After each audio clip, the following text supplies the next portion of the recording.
అయ్యో, వంగపల్లి విశ్వనాథం గారు మీ నేను అడుగుతున్నది అందరి తరఫున,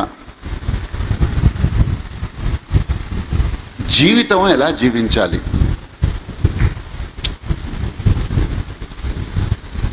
ఇప్పుడు సమయం తక్కువ కాబట్టి క్లుప్తమైన సమాధానం, ఈరోజు సంకల్పం చెప్పుకుని ఒక చక్కని పుస్తకం ఇది. నేను జీవితాన్ని ఎలా జీవించాలి,